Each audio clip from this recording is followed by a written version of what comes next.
Za 7. podcast smo se zbrale skoraj vse ustvarjalke projekta in s tehniko dokumentarnega gledališča med sabo podelile ter zvočno posnele osebne izkušnje z nasiljem na podlagi spola.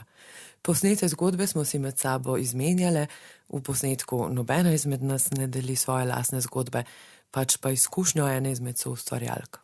V podcastu lahko slišite tudi zgodbe spolnega nasilja, zato pred prisluhom opozarjamo na vsebino, ki lahko sproži močne odzive. Po podporo se lahko obrneš na društvo SOS Telefon, Društvo za nenasilno komunikacijo, Združenje za moč in Tom Telefon. Projekt Enakost spolov je zakon.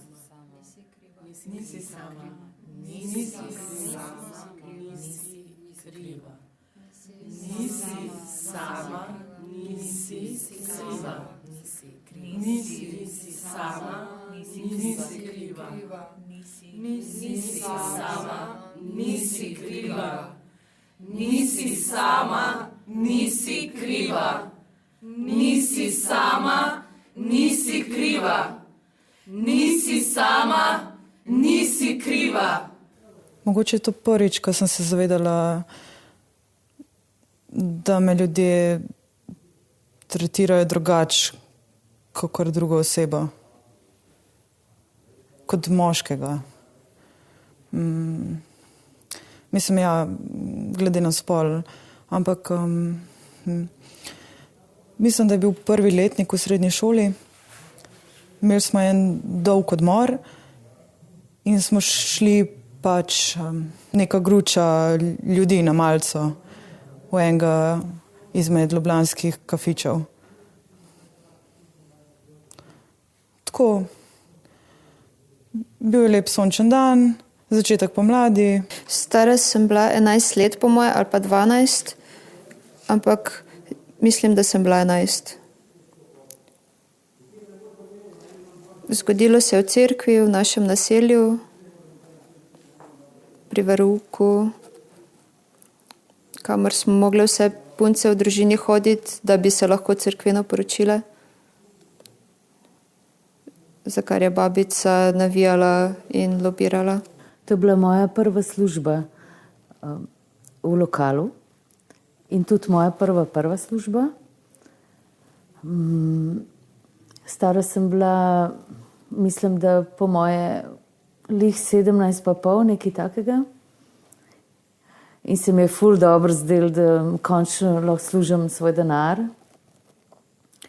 In sem rada tam delala. Bila sem stara 19. Zgodilo se je v Beogradu.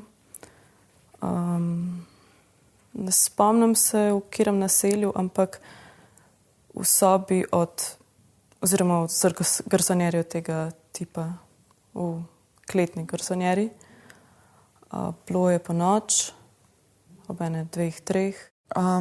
V bistvu smo bili na enih delavnicah, to je bilo malo povezano tudi s kulturo na nek način, mislim, bile so bolj tehnično usmerjene delavnice in v bistvu so mi bile ful zanimive. Pač cel teden smo delali s plesalci in plesalkami in mi smo bili neka tehnična podpora. In pa smo imeli tudi mentorje in vse in ful mi je bilo the best. Čisto sem bila osredotočena na to in na nič drugega. Zgodilo se je, ko sem bila stara 20-21 let. Nisem še živela v Ljubljani. Prišla sem v Ljubljano praznovati rojstni dan mojega prijatelja. Bili smo pri njemu v stanovanju in že tam sem se ful napila. Potem smo šli na Metelkovo in smo parkirali avto na parkirišču železniške postaje in tam me je tak, ki je praznoval rojstni dan, vprašal, če bom pa v X-a. V bistvu se mi je ta dotična stvar zgodila v prvem letniku faksa. Ko sem spoznala enega malo starejšega fanta, ki je bil strašno prijazen do mene. Me začel osvajati in so šla na zmenek. Skoraj na začetku šolskega leta, se pravi, sem bila lih sveže na faksu. Sem bila tako ponosna, da sem nekomu všeč, pa zdaj sem je strašno pameten, vljuden. Moja zgodba sega že kar precej časa nazaj. Po moje, takrat, ko sem bila stara, kaj svem, enih 24, 25. In bila sem v službi na enem programu za mlade. In s temi mladimi smo delali eno predstavo. Moja zgodba je mogoče tudi malo vezana na to, da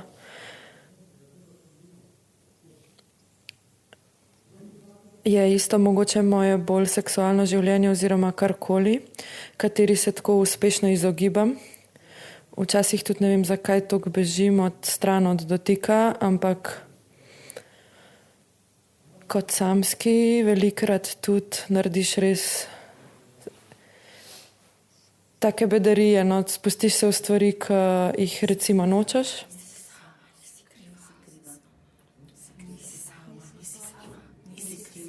Ko smo pojedli, smo stopili do šanka, mislim, jaz pa še en parjatu sva tja stopila in sva, mislim, jaz sem imela, mislim, da sem z gotovino plačala.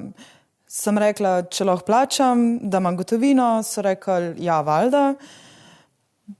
Dam denar, vzamejo denar z moje roke in potem vrnejo keš njemu. Kljub temu, da je bil to moj denar, očitno moj denar, jaz sem še zanj plačala, vrnili so denar njemu dali račun, v bistvu vsa komunikacija je z njim potekala. Jaz sem kar naprej mogla nase preusmerjati pozornost in se nekako metati ven. Tako sem se počutila, kakor da bi mogla začeti skakati, plesati ali kaj, da bi me mogoče opazili. Nisi kriva, nisi sama. Tega modela sem spoznala na treningih jiu-jitsa in potem so se dopisovala in sva se, simpatičen je bil, sem bila tako, nek prvi vtis je bil super in sem bila tako, why not? In potem sem šla na pijačo in je meni model pač sem tako kupoval spet in spet in spet alkohol. Jaz nisem nekaj nameravala spiti, ampak sem sam pila, ker sem imela skozi poln kozarec. Pa sem bila kar naenkrat ful pijana in sem se načeloma, sem se zabavala, sem se smejala, vse je bilo okej. In sem bila zainteresirana, da bi šla seksati z njim. In potem sva šla domov s taksijem. Ko sva prišla domov k njemu, sem ugotovila, da sem bila totalno pijana in da bom oziroma nisem se več počutila tako udobno. Ampak sem si mislila, v redu, zakaj pa ne probimo. In potem sem se začela ljubčkati in malo tipavati in je prišlo do te debate, kje bi se zgodila penetracija in sem rekla, ne morem, slabo mi je zaradi alkohola in sem šla bruhat. In potem, ko sem šla bruhat, me je vprašal, če bi mu spušila kurac in sem bila tako, ne, niti slučajno ne bom tega naredila. In sem ga vprašala, a bi ti polizal mojo pičko? In je on rekel, ne, to pa jaz ne delam. Pa sem rekla, ja, pa sploh ne. In pol sem rekla, bom vsem prespala pri njemu, ker me je strah iti domov. Sem šla spat. to je bilo v nekem oddaljenem naselju, ki ni bilo blizu mojega doma, mojega naselja in bi verjetno bi mi bilo strah iti sama ob 3 zjutraj nekam po noč v tujem mestu. Zima je bila. In potem sem prespala pri njem na kavču. Po noči sem se na neki točki zjutraj zbudila z njegovim kurcem na faci in sem pač pobrala stvari in šla.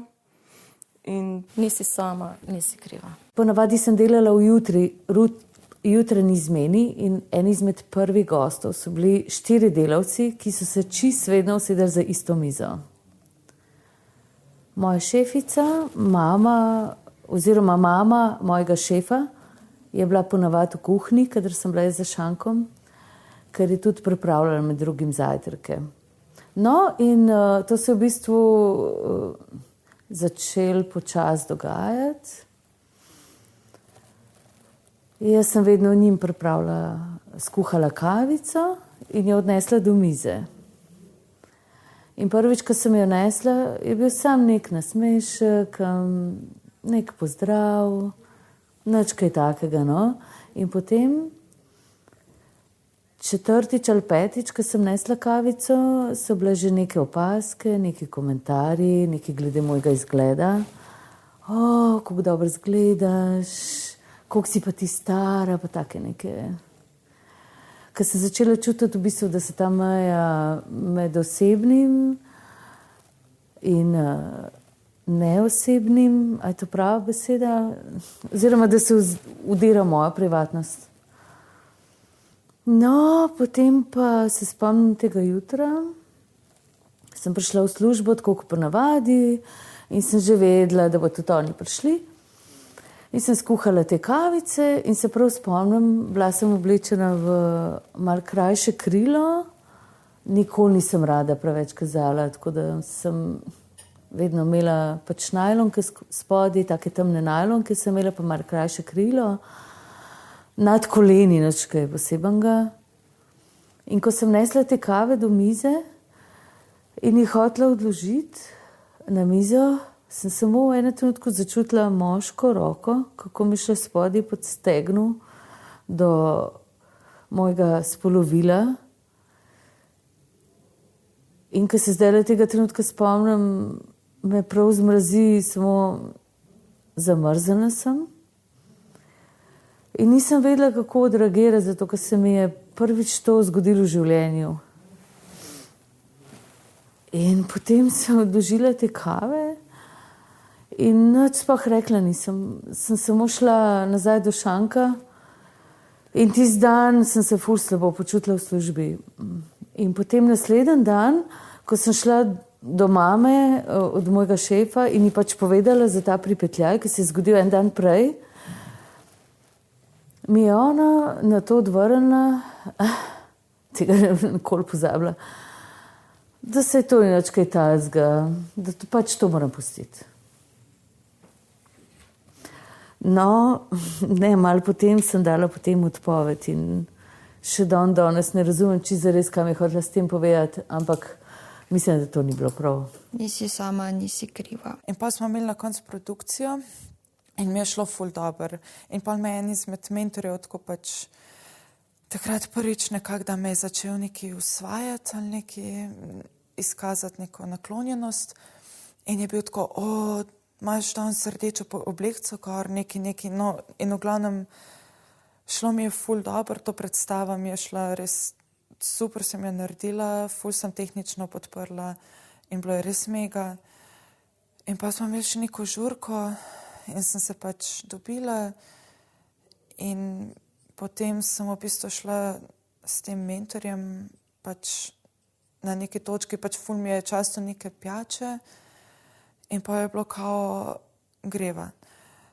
In me je pol peljal pač v bistvu na njegovo delovno mesto in potem v bistvu je bil najlepši plac za seks sicer, ampak najslabši seks v lifeu. Pač nekje nad odrom gor, ampak kar je bilo ful boleče je bilo to, da me je na neki točki sam nagnil in pač, ampak v glavnem šlo je za to, da me ni vprašal, če lahko analno seksa z mano ali ne. In jaz nisem dovolila tega, ampak ni upošteval. In pa na koncu, ja, itak sem se počutila ful osrano. Ampak ja, ker je bilo ful absurdno, je bilo, da je njemu bilo bed, ker mu ni čistal in je bil cel kao mil zaradi tega. Jaz sem se že takrat nekaj se skušala prepričevati, da ni toliko bed, ampak pa sem se res počutila gnilo še par mesecev. In pol ja, sem ga srečala še modela v eni drugi državi čez nekaj cajta. In prvo, kaj me je videl, je bilo, sem si mislila, ok, cool. Pol je nekaj rekel, če la grem z njim nekam. In sem pač šla, nekaj, ker mi je mogel kao nekaj nujno pokazati. In pol, ko sva bila sama, me je sam prijel za roko in skušal ob steno potisniti, ampak sem takoj spizdila in se nisem več prikazala nazaj naslednji dan. In to je bilo to.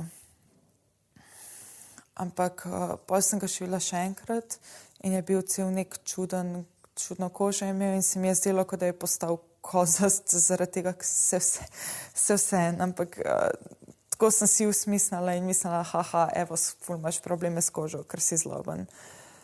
Ampak ja, to je to. Ni štekal model. Po posilstvu, evo, to je to. Nisi kriva. Nisi sama. To je bila ena izmed ur veruka. Ful mi je bilo fino na tem veruku, ker nas je imel en tak diakon, ki je izgledal kot en dedek, obnašal se kot en dedek. Očitno je vedel, da nimam očetovske figure ali kaj, da sem zelo sramežljiva. Na teh urah veruka mi je vedno posvečal ful pozornosti, tako da sem lahko prebirala na glas, zelo sem uživala pri tem. Ampak ko pomislim na to, kako je po predatorsko postopoma mi dajo ta občutek, mi gre seveda na bruhanje. Po veruku se ne spomnim niti, kako se je zgodilo, da so vsi iz veruka šli. Rekel mi je, ne počakam. In sem počakala. Ne spomnim se točno zakaj. Spomnim se pa tega, da ko sva šla ven iz te učilnice, ker se veruk dogajal, je vmes med vrati mi porinil jezik v usta. Nisi sama in nisi kriva. Čeprav zbrala sem eno tako zgodbo, ki je bila sicer tudi ena spolna izkušnja z enim prijateljem, do katerega sploh ne vem zares, kaj čutim ali ne. Sem pristala na to, ampak je bilo pa prvič tako, da sem se mogoče res počutila tako, da smo res neenakopravni med spolom. Meni se vedno zgodi, da nekako dobim enega moškega, ki hoče z mano sam spati in je vedno v neki zvezi in pol jaz nimam te pravice, da bi imela tudi, da bi bila z nekom, s katerim bi bila lahko tudi v zvezi in da sem sposobna čutiti ljubezen.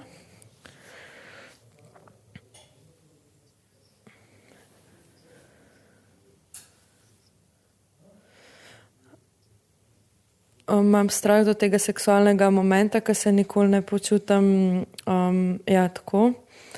No, to s prijateljem je bilo za novo leto v Bruslju, kjer sem nekoč živela in sem prišla na obisk. In ja, v enem momentu, on je imel tudi punco in meni je bilo tudi ful nerodno, ker se nočem zapletati z nekom, ker se to tako malo krivo počutim do punce, čeprav je niti ne poznam in niti ne vem, zakaj je on varen, ne vem, če sta odprtem v zvezi.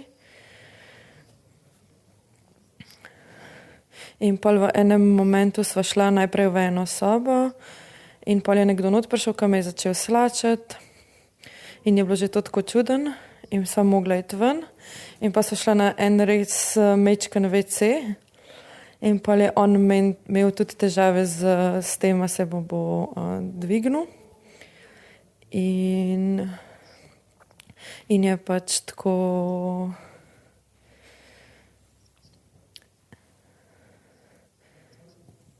Ja, in pol sva skušala oralno in on je bil tako še.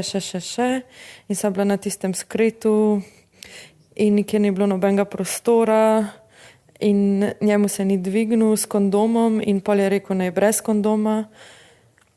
In jaz pač tako pristanem na to, da sva seksala brez kondoma. Spet ena butasta situacija, ker če se spustiš v neki, zaradi tega, ker sem mogoče obupala, na neke želje, da bi mogoče nekaj eksperimentirala in tega občutka, da si pač sam.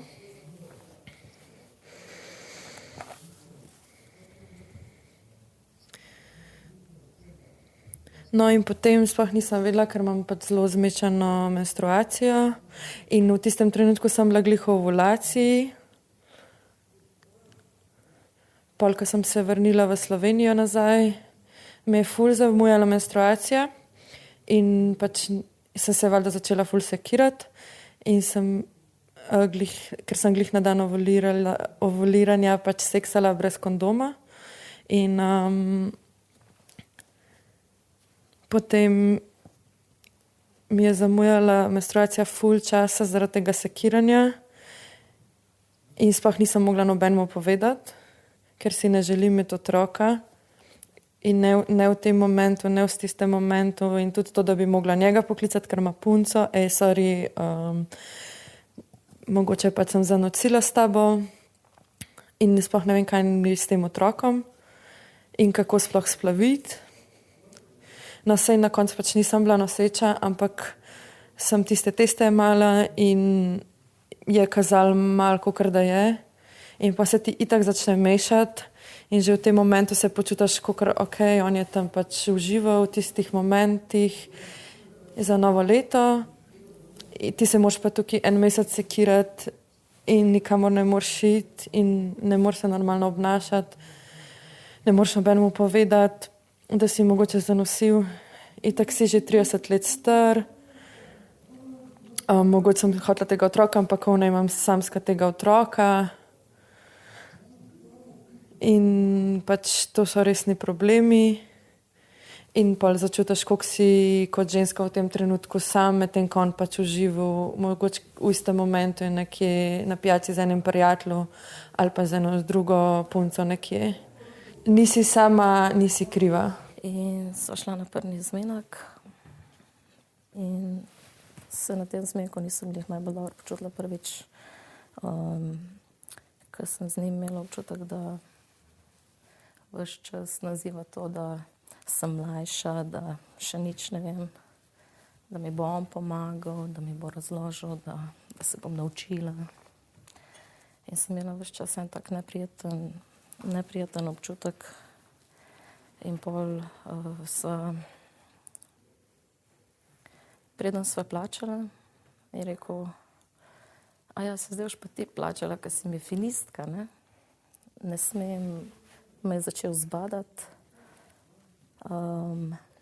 Ampak je rekel, se je to šala, moram se naučiti sprejemati šalo. Potem, ko sem prišla domov, po tem zmenku, mislim, da sem poljubila na tisti klopci in sem imela občutek, da nekaj ni, da se ne počutim udobno, ne počutim varno, kot da si tega ne želim. In ko sem prišla domov, sem se počutila, da bom lepo človeku razložila, da to ni to in da greva vsak svojo pot in da sem vesela, da sva se spoznala in vse to. Ker sem se pa vse en mesec pred tem, ko sva se sem pogovarjala prijateljsko, sem imela lepo. In ko sem mu rekla, da ne želim več se dobiti, da bi raje ostala prijateljica z njim, je začel mi pošiljati obsesivne SMS-e, ne more živeti brez mene, kar se mi zdelo čisto bizarno, ker so bila na enem samem zmenku in mi je pisal take mehne pesmice, Vsi, ko sem jim povedala za to, so govorili, ja, Bogi Revaš je zaljubljen. Meni je bilo pa strašno neprijetno zato, ker sem dobivala 10 sporočil na dan od njega, o čemu nisem govorila. Vsa so bila neka obupana ljubezenska sporočila, ampak se nisva videla in pol nekje, mislim, da začetek zime je bilo obrucovanje na Metelkovi in je bil on tudi tam. In sem šla lulat ven na tisto zunanje stranišče in me je na poti nazaj zagrabil in me zvlekel za eno stavbo in mi začel razlagati, da sem ga preslepila, da sploh se ne zavedam, koliko si on želi, da bi bila midva skupaj in da jaz se tudi ne zavedam, da želim biti z njim, da moram sam pustiti, ne, da me on pofuka, ker pa on pa žihar želela biti z njim. In jaz sem čisto zamrznila, ker me je držal na steni in nisem mogla, ker je večji in močnejši od mene in nisem mogla pobegati nikogar nikjer. Tema, smrdelo je po scanju za tisto bajto zadaj in sem pohala tisto scanco, pa njegov zadah po pivu. In sem dojela, da je kar pijan in me ni hotel spustiti in je začel lest vame, mi odpenjati jakno, vse podpenjati, hlače.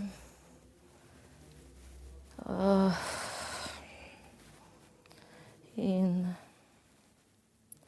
jaz nisem mogla niti jokati, niti kričati, niti se premakniti, kot da bi neko vso življenje šlo ven iz mene in sem lahko stojim, ne morem nič.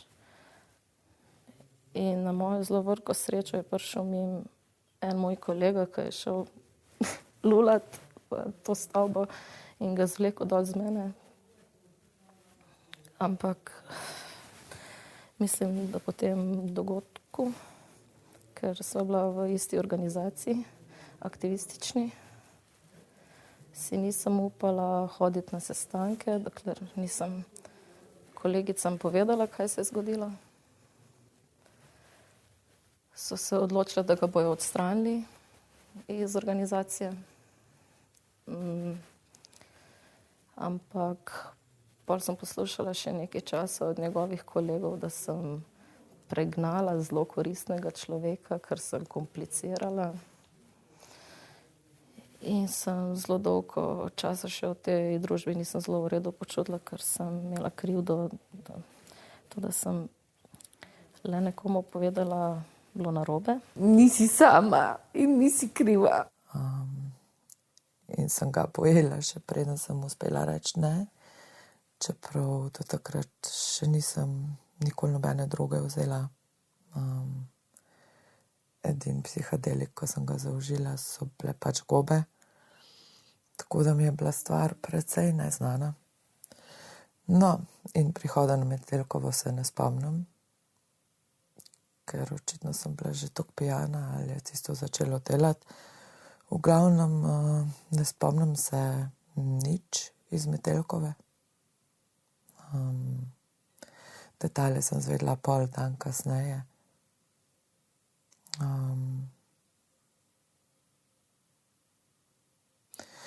Detalji so bili taki, da prvo pač nisem verjela, da sem to jaz počela, ker pač to ni bilo nekaj, kar je bilo slišati, kada bi lahko počela.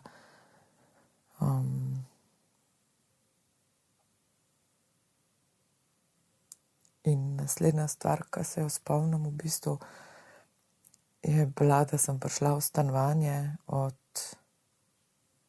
meni neznanega tipa. Takrat večer sem ga spoznala. Živel je čez cesto od Metelkove in sva šla do njega. Bil je december, jaz sem bila v kratkih rokavih, ker sem po pričevanjih mojih prijateljev vseeno se slekla in tekla po Metelkovi. Sem me hotel obleči, pa nisem pustila. In potem so te moji tako imenovani prijatelji vzeli vse moje stvari, vse za obleči, telefon in ključe in so šli domov.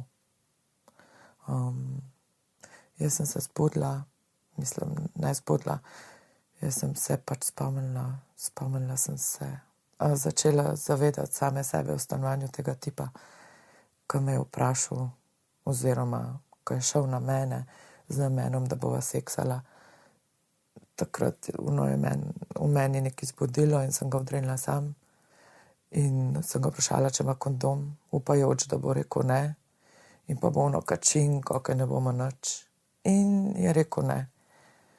Pa sem rekla, no pa ni pač šans, da seksava. In je pač malo awkward zadeva ratala, jaz nisem imela telefona, še vedno sem bila čisto nableskana. Nisem znala poklicati svojega telefona. In pa sem se odločila, da bom pač noč tam preživela, da bom prespala tam, ker kam naj grem.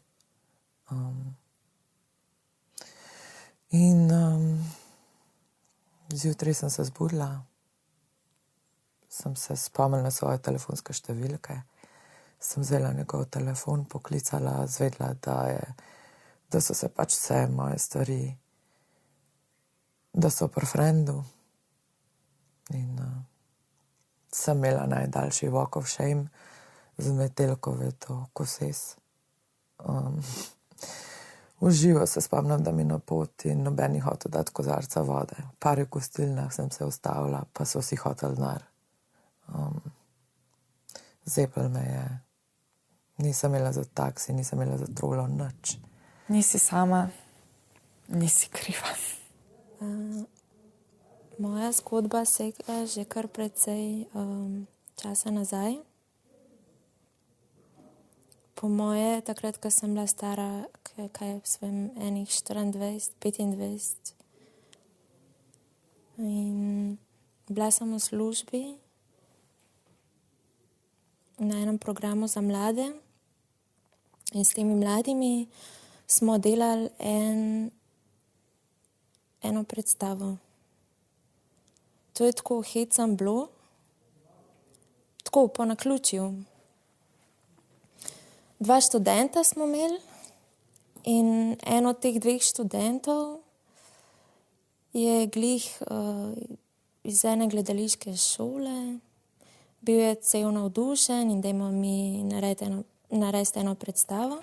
No in jaz sem bila sicer takrat tam kot mentorica, ne, tem mladim. Ampak mi smo bili ta learning by doing. V bistvu sem jaz sodelovala vseh teh. V tej predstavi sem imela eno vlogo in tako, in meni je tako totalno zadogajalo. Tako biti na stageu, ta gledališki svet mi je totalno zadišal. In še bil je musical. Imela sem še en komad, ki sem ga sama napisala. Imeli smo pač session, ko smo delali stvari. In pol je bil dan, ko smo imeli zaključek tega programa in smo imeli predstavo. In jaz sem svojega fanta povabila, ne. In on je res prišel na to predstavo.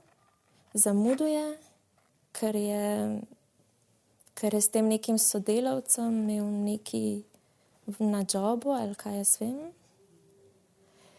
In prišla sta s sodelavcem in tako jaz sem bila res ponosna, res nam je dobro ratalo in tako. In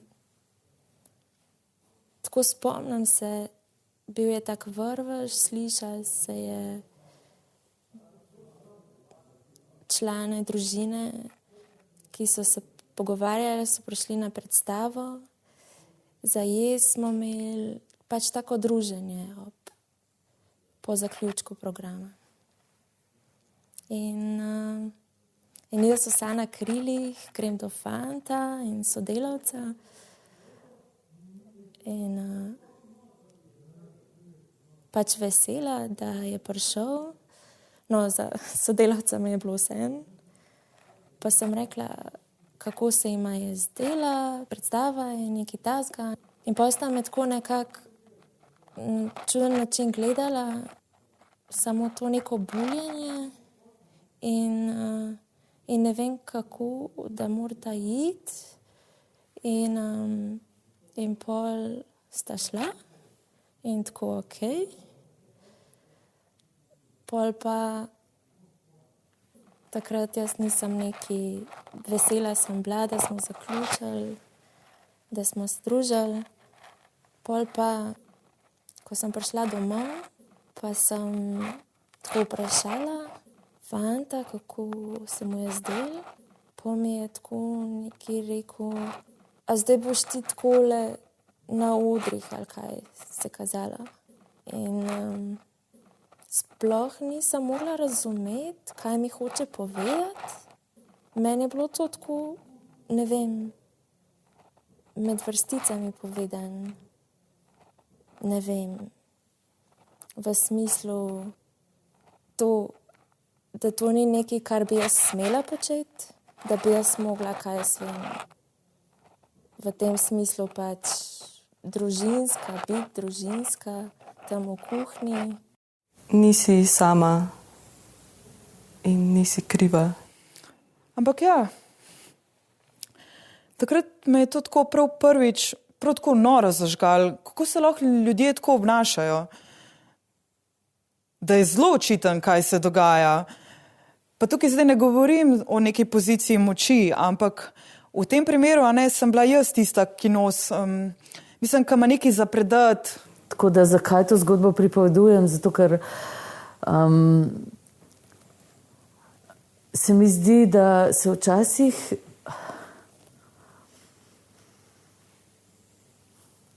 sploh ne zavedamo v bistvu, kako bi rekla to,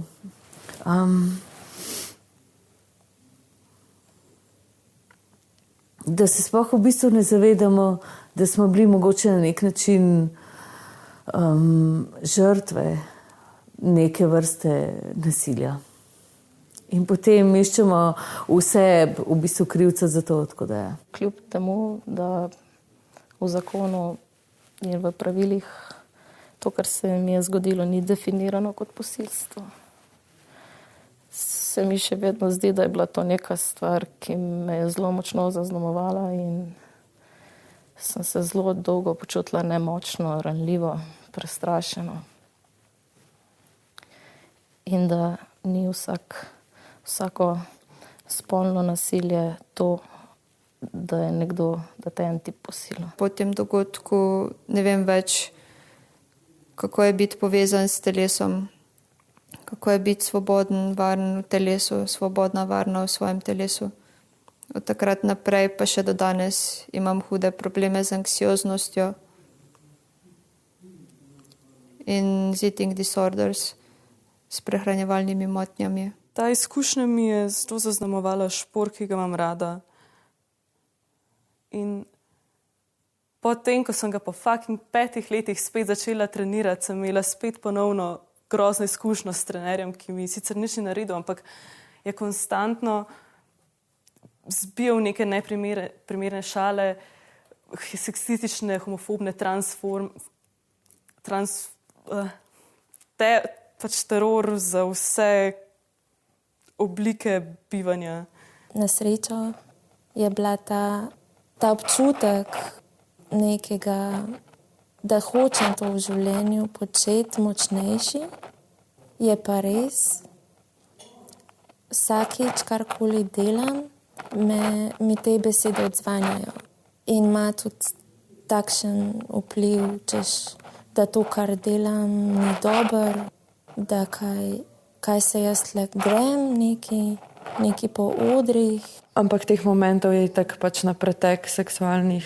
In zdaj, po enem letu tega kluba, sem se odločila, da bom zamenjala še tega in bom raje plačevala 30 evrov več, zato ker pizda ne bom zaradi teh groznih modelov. Raje plačujem 30 evrov več, ker da imam te grozne stvari v lifeu. Kje se zgodi zdaj menjava? Mislim, kdo je tisti, s katerim poteka komunikacija? To sem jaz. In nisem jaz tle sam še ena tiha oseba, ki daje neko spremstvo.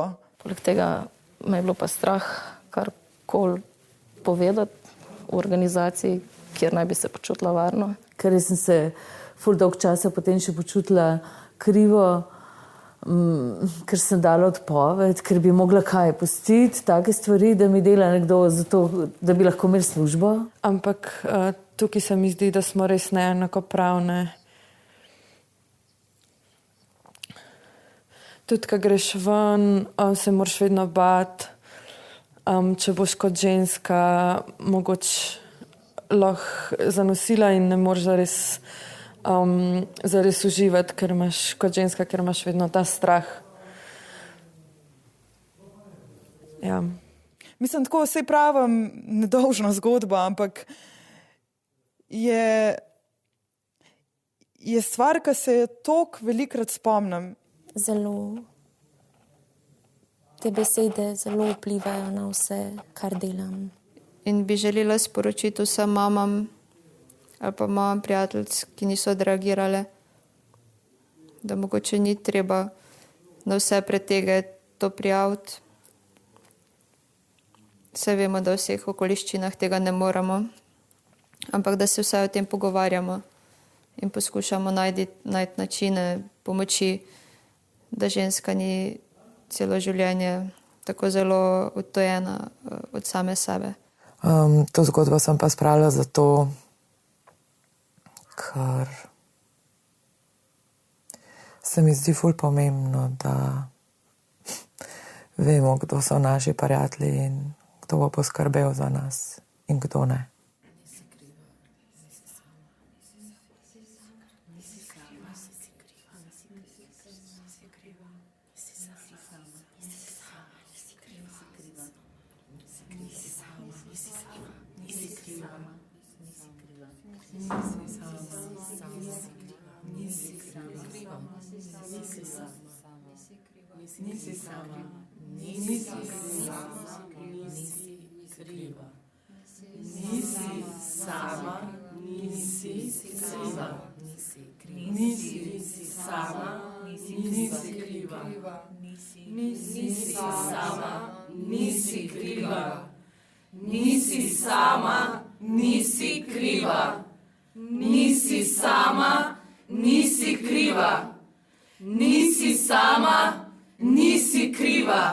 V primeru izkušnje nasilja se lahko obrneš na društvo SOS Telefon, Društvo za nenasilno komunikacijo, Združenje za moč in Tom Telefon. Se lahko obrneš na društvo SOS Telefon, Društvo za nenasilno komunikacijo, Združenje za moč in Tom Telefon.